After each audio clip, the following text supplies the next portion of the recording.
Bueno, gracias, son las 7 de la mañana con 26 minutos, 7:26. Gracias, le agradezco mucho que esté en esta mesa de trabajo para platicar con la audiencia de Así Sucede al maestro Juan José Rodríguez Prats. Ha sido diputado federal, senador, candidato por el estado de Tabasco. Es un hombre que tiene una gran trayectoria política, que conoce perfectamente bien, yo diría, los entramados, las tripas del poder y lo que hoy por hoy puede significar esta nueva realidad que se vive en nuestro país. Maestro, ¿cómo está? Buenos días. Muy buenos días, Aurelio. Tus Gracias por estar con nosotros, Juan José Rodríguez Prats. Preguntar, obviamente, hay que hacer un balance de lo que están pasando en otras latitudes, en otras partes del mundo, en otros estados de la República, en nuestro México. ¿Cómo se lee, con esta trayectoria, con esta experiencia que tienes, cómo se lee la nueva realidad que se vive desde nuestro país, Juan? Mira, yo creo que el mayor desafío que hoy debemos tener los partidos y los políticos es reconciliar a los ciudadanos con la política.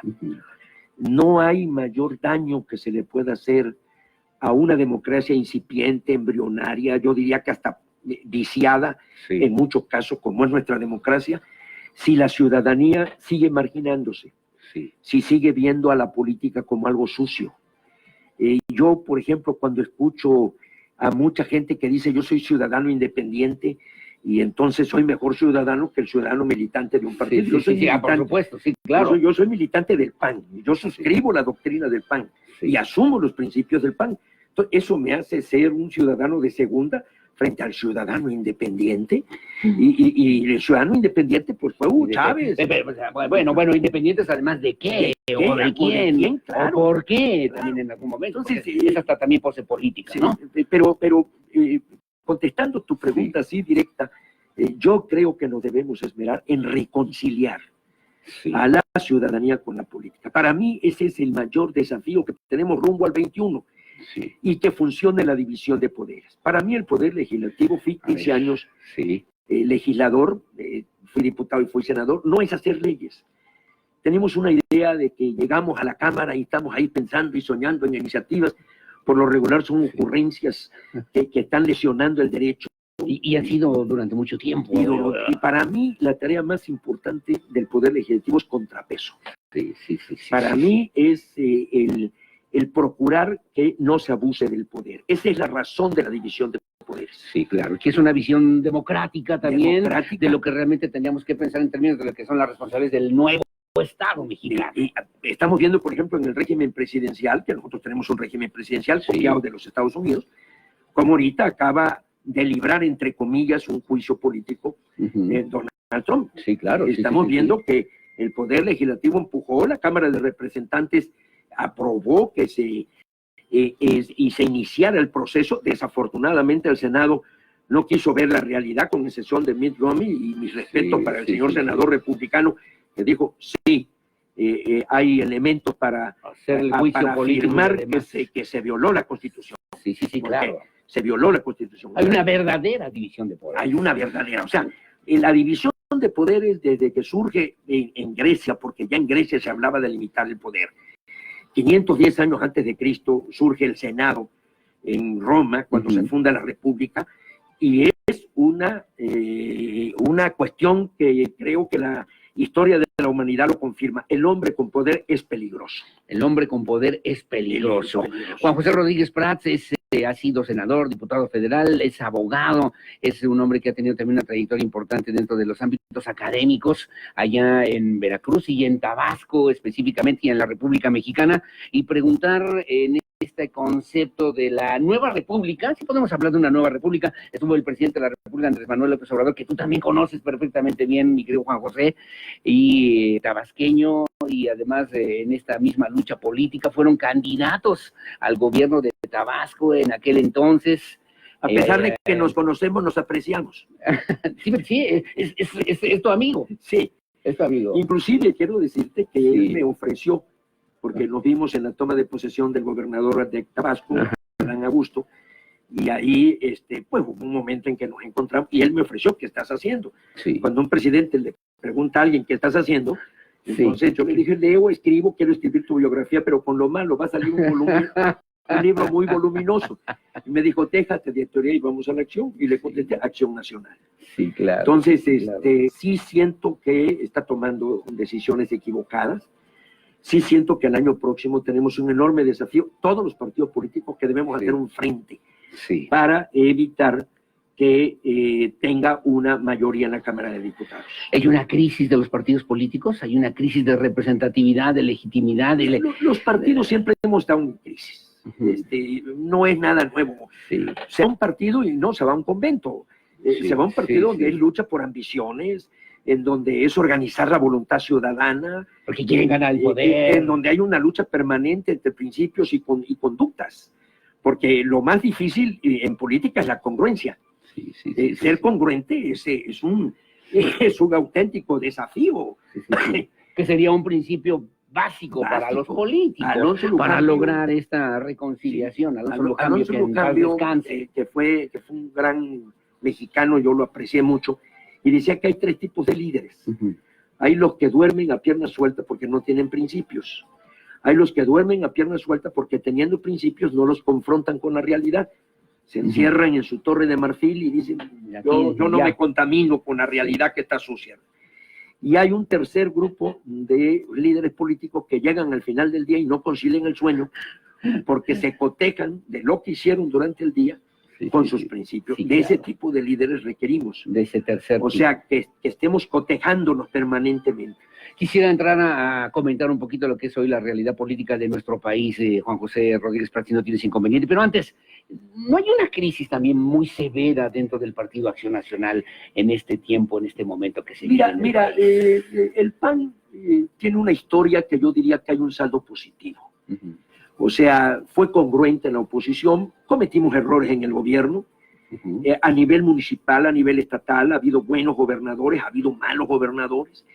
El gran desafío de un partido es, si lleva a alguien al poder, cómo debe ser su relación con esa persona. O sea, debe haber una disciplina a defenderlo a como dé lugar, aunque la realidad nos esté evidenciando que está haciendo malas cosas, o el partido debe deslindarse.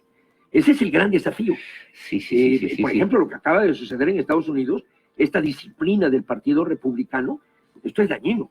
Sí, por supuesto. Entonces, esta disciplina como la vivimos en nuestro país durante muchos años. Yo ¿A qué horas son, señor? A la hora que usted diga, señor presidente. Y yo siento inclusive que el PRI del 29 al 2000, lo hemos juzgado con mucha severidad. No el PRI de Peña Nieto, porque ese no fue el PRI. O sea, yo escribí una biografía, por ejemplo, de don Adolfo Ruiz Cortines, con la que ganó un premio y va en su cuarta edición. Don Adolfo ejerció el poder con responsabilidad, no era ningún demócrata. Él fue un hombre autoritario. Él designaba. Pero hubo un gobierno que tuvo un crecimiento del 6% del Producto Interno Bruto con una inflación menor del 2%. Fue de las mejores épocas económicas de nuestro país. Entonces, el gran desarrollo. Que el viejo PRI, por ejemplo, se lo dije en un debate que tuve con alguna gente de Morena en Puebla, pues Andrés Manuel, ¿por qué llega? Pues llega por la reforma que hizo el PRI y el PAN. Y llega por el voto. Sí, claro. Ese PRI que él condena, eso de lo que él dice, que todo lo que hubo atrás no sirvió y todo fue un desastre. No, pero llegó él por el voto. Andrés Manuel nunca hubiera llegado por el dedazo del PRI. Nunca hubiera llegado. De hecho, no fue candidato y por eso se sale del PRI. Él le fue a pedir a Salvador Neme la presidencia municipal de Macuspana. Estoy hablando de 1988. Salvador Neme Castillo. Y en el 88 él fue a pedirle cuando le dijo no, Salvador Neme. Entonces fue que Graco Ramírez lo lleva con Cuauhtémoc Cárdenas y se postula hacia la gobernatura en el 88. Por el PRD. Era el Frente Democrático. Frente Democrático Nacional, el ferrocarril. El famoso ferrocarril. Y se empieza un desajuste en la vida en Tabasco.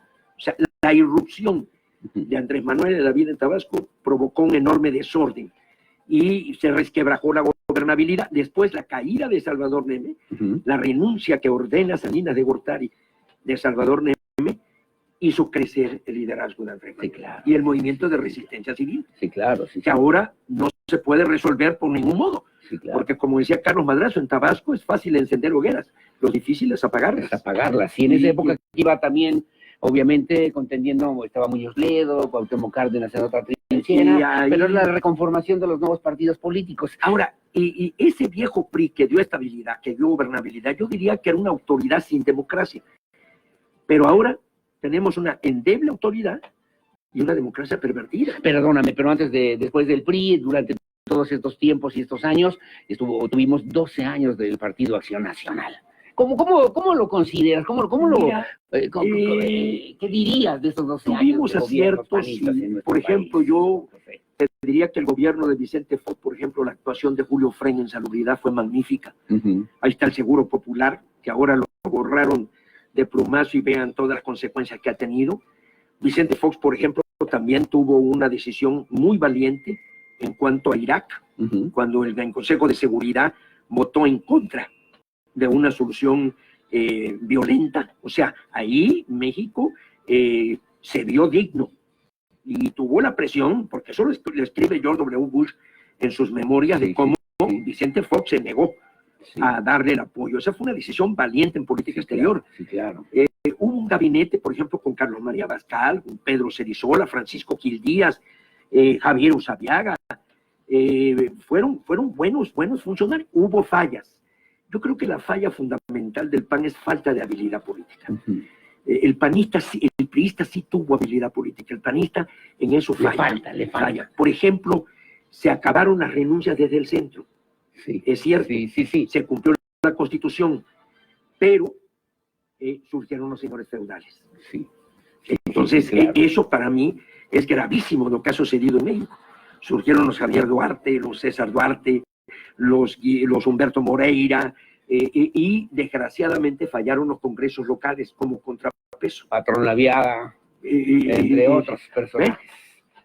Creo que más o menos la hizo bien. ¿Tú crees eso? O sea, creo que fue en otro momento. Fue gobernador de Yucatán. Pero te digo, tuvimos...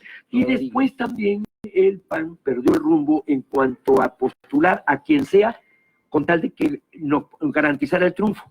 Ahí tienes otra falla de todos los partidos. Sí. Oye, pero ya te diste cuenta lo que estás postulando, es que con él ganamos. Sí. Es que tiene recursos económicos, es que sabe de cuestión electoral. Sí. Y desgraciadamente eso ha deteriorado. O sea, tenemos que ser críticos en el PAN de ver los errores que cometimos. 7:39 de la mañana, que eso te ha marcado. Además, a ti hablabas de congruencia. Creo que también hay que ser críticos hacia adentro para que podamos entender la nueva realidad. Si no sabemos ver nuestras fallas, no es posible corregirlas. ¿Qué le decimos a los mexicanos que hoy estamos ante una nueva transformación nacional? Estuvo el presidente López Obrador aquí el 5 de febrero en esta ceremonia importante para todo el país y decía, es que la 4T tiene también como si fuera una nueva cuarta constitución, una nueva constitución nacional. Mira, una de las fallas más grandes en la historia de México es que no sabemos para qué sirve el derecho. Ponemos en la Constitución sueños, ponemos mentiras, ponemos fantasías. Si viene un extranjero y lee la Constitución, pues resulta que tenemos derecho a un medio ambiente sano, limpio. Tenemos derecho a una atención a la salud. Tenemos derecho a una vivienda digna. Tenemos derecho a una alimentación nutritiva. ¿Y eso existe en la realidad? A la no discriminación. Tenemos, bueno, el artículo primero dice que cualquier extranjero que llegue y tenga una condición de esclavo por el solo hecho de pisar territorio nacional, recupera su libertad y le protege el derecho mexicano. Es letra muerta la Constitución. Mira, desafortunadamente son 136 artículos que yo creo que si nos vamos artículo por artículo, hay una enorme falla en división de poderes, en federalismo, en municipio libre. El juicio de amparo ha degenerado para proteger delincuentes. Sí. Entonces, yo siento que más que pensar en una nueva constitución, que la hemos parchado, la hemos modificado irresponsablemente, y ahora Andrés Manuel, que está hablando de una cuarta constitución y de una constitución moral, la ética no se puede codificar. Si codificamos la ética, deja de ser ética. Sí, claro. Entonces, claro. Ahí ya se pone una sanción. La ética es la relación de la persona con su conciencia. Pero la ética va de la mano con la política. Claro, y con el derecho. Violar la ley es ser inmoral. Entonces, Andrés Manuel está violando la ley. Ahí tenemos al partido Morena, como por ejemplo en la Cámara de Diputados está sobrerepresentado. La Constitución habla de que nadie puede tener una sobrerepresentación mayor de 8 puntos porcentuales. Y ellos tienen mayoría a base de alianzas y a base de postular candidatos por otros partidos. Eso fue un manoseo terrible. Y está violando Andrés Manuel también el federalismo, por ejemplo. Ahorita con el INSABI está obligando a los estados a que se incorporen a su sistema de salud cuando se está viendo que no está bien planeado, que no está bien programado. Es ilegal la propuesta del INSABI desde el punto de vista jurídico. Está en contra del federalismo. La salud es una facultad concurrente. El federalismo consignado en la Constitución. El 124 de la Constitución dice que los estados se harán cargo de lo que no se señala expresamente para la federación. Entonces, la salud y la educación son concurrentes, es federación y estados.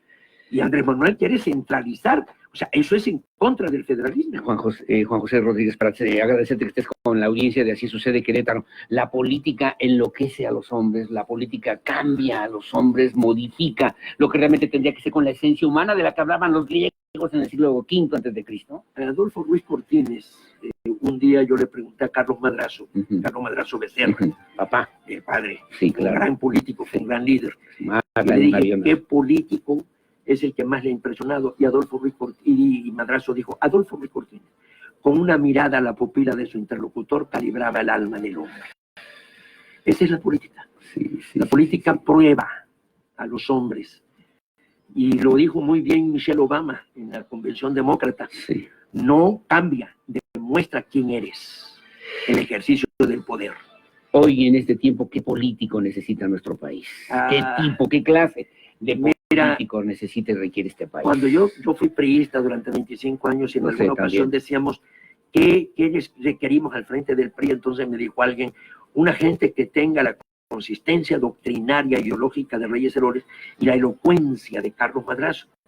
Le dijo, oye, qué bonito se oye eso, y dame nombre. Eso te lo digo a ti. Claro. Bueno, por favor. Entonces, en teoría, podemos decir que requerimos un estadista. Yo sí creo que ahorita el problema fundamental es encontrar los hombres idóneos para ser postulados hacia el 21 y hacia el 24. Y ahí sí yo le diría a la ciudadanía, involúcrense en política, métanse en política. Claro. Los malos ganan cuando los buenos deciden no hacer nada. Decía Juan José Arreola justamente en un momento, los buenos tenemos que tener muchos hijos porque los malos nos están ganando las elecciones. O también la Copa Española, vinieron los sarracenos y nos murieron a palos. Dios está con los malos cuando son más que los buenos. Juan José Rodríguez Prats, ¿a qué vienes a Querétaro? ¿Qué es la pregunta por la que debe haber empezado? Hablar con los panistas, me invitan afortunadamente, traigo mis libros, los vendo. Yo no regalo mis libros, los vendo. Ayer me fue muy bien vendiendo mis libros. Una biografía de Ruiz Cortines, otro que es Cartas a un joven político, es una invitación a los jóvenes que hagan política, porque el PAN debe entrar en una gran efervescencia, en una gran ebullición rumbo al 21. Debemos mover conciencia, mover las almas, decía Manuel Gómez. Sí, claro. Y muchas veces llego y empiezo a hablar de la doctrina y mucha gente me queda viendo y me dice, bueno, ¿eso para qué sirve? Bueno, es que si la doctrina, los principios no sirven, ¿entonces qué sirve? Sí, claro. Entonces la política es improvisación. Es un costal de huesos, nada más. Sí, claro. Los principios y las ideas sirven. Juan José Rodríguez Prats, un gusto platicar con la audiencia de Así Sucede. Gracias por estar con nosotros. Ojalá que tengamos ese contacto y ese peloteo el día que gustes y con mucho gusto lo platicaremos. Encantado, de eso pido mi limón. De esas realidades que hoy por hoy se viven en nuestro país y de la urgente necesidad de que los jóvenes, de que los ciudadanos realmente participemos y hagamos de la política una práctica cotidiana que realmente nos lleve a una verdadera y auténtica transformación democrática, ¿no? Es el buen rollo, ¿no? Pues sí, eso es. Ese es el rollo. Ese es el leitmotiv. El leitmotiv que obviamente nos debe hacer que nosotros hagamos lo que tenemos que hacer como seres humanos y como ciudadanos. Gracias, Juan José Rodríguez. Al contrario, Aurelio, que tengas muchas gracias. Son las 7:45 de la mañana. Está disponible también la entrevista a través de la www.querétaro24y7.com. Hacemos una pausa, su opinión es siempre la más importante y volvemos. Escuchas una transmisión en vivo desde Querétaro con Aurelio Peña. Así sucede con la fuerza de la verdad. Querétaro 24/7. 24 horas los 7 días de la semana de información y música. Querétaro 24/7. Sigue nuestras redes sociales, Facebook, Twitter.